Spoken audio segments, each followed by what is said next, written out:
रोजगार की तलाश में है तो खबर को पूरा सुने। यानी अगर आप भी पढ़े लिखे हैं और किसी भी गवर्नमेंट जॉब की तलाश में है तो ये खबर पूरी सुने, क्योंकि रेलवे रिक्रूटमेंट बोर्ड की तरफ से जो है वो रिक्रूटमेंट निकली हुई है। कितनी पोस्टें रहने वाली है, क्या एज लिमिट रहेगा, एजुकेशन क्वालिफिकेशन क्या कुछ रहेगा, और साथ ही साथ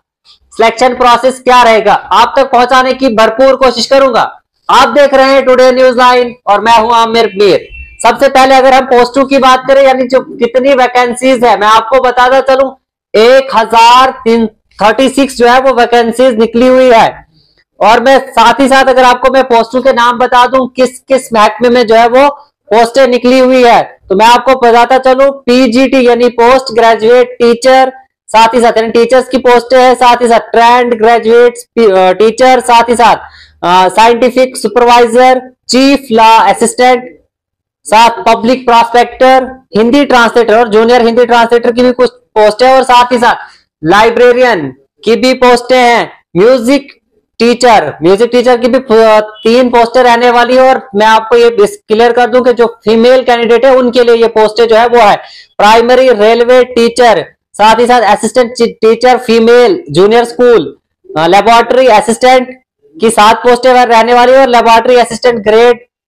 3 की जो है केमिस्ट की 12 पोस्टें रहने वाली है। अगर हम एज लिमिट की बात करें तो हर एक जो पोस्ट है उसके लिए जो है अपना क्राइटेरिया है, उसके हिसाब से जो है एज लिमिट दी गई है। अगर मैं पोस्ट ग्रेजुएट की बात करूं टीचर्स की, तो मैं आपको बताता चलूं अगर आपकी 18 से 48 साल की उम्र है, यानी 18 से 48 ईयर्स की जो है आपकी अगर एज है, तो आप इसके लिए अप्लाई कर सकते हो। और अगर हम ये एजुकेशन क्वालिफिकेशन की भी साथ में बात करेंगे, क्योंकि वीडियो बहुत लंबी होगी, तो मैं आपको बताता चलूं मास्टर्स अगर आपने की है, मैक्सिमम अगर आपने बैचलर और मास्टर्स की है, अगर आपने 10th 12th की है, तो तब जाकर जो है लाइब्रेरियन के लिए अप्लाई कर सकते हो। अदरवाइज आप जो है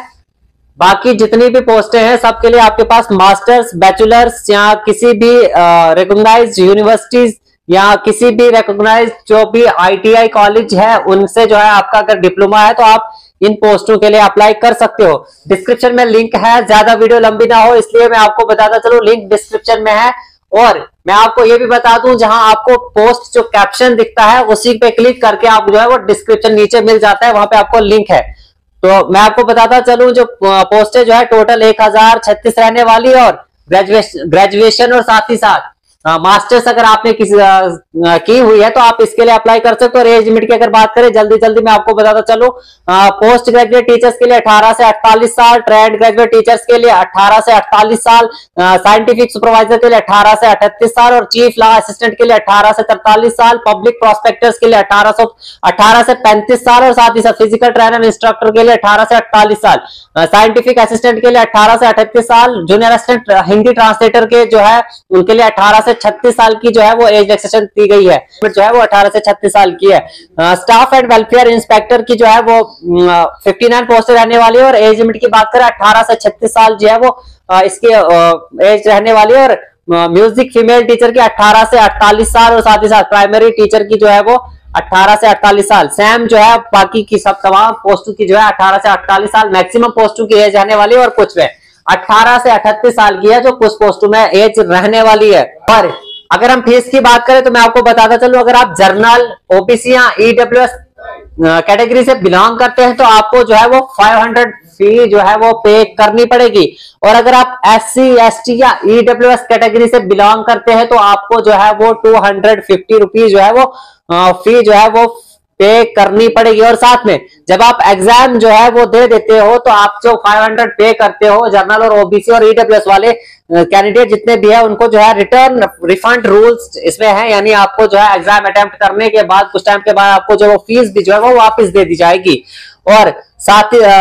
उनको जो है 400 वापस मिलेगी, और एससी एसटी को जो है वो 250 जो है वो वापस मिल जाएगी। एक अच्छी खबर है, मान के चलो अभी आपने फीस कटवानी है और बाद में जो है वो आपके पास जो फिर से वापस आ जाएगी। मैं आपको अगर एप्लीकेशन डेट की बात करूं कब से फॉर्म लगने शुरू होंगे तो मैं आपको बताता चलूं 7/1/2025 जो है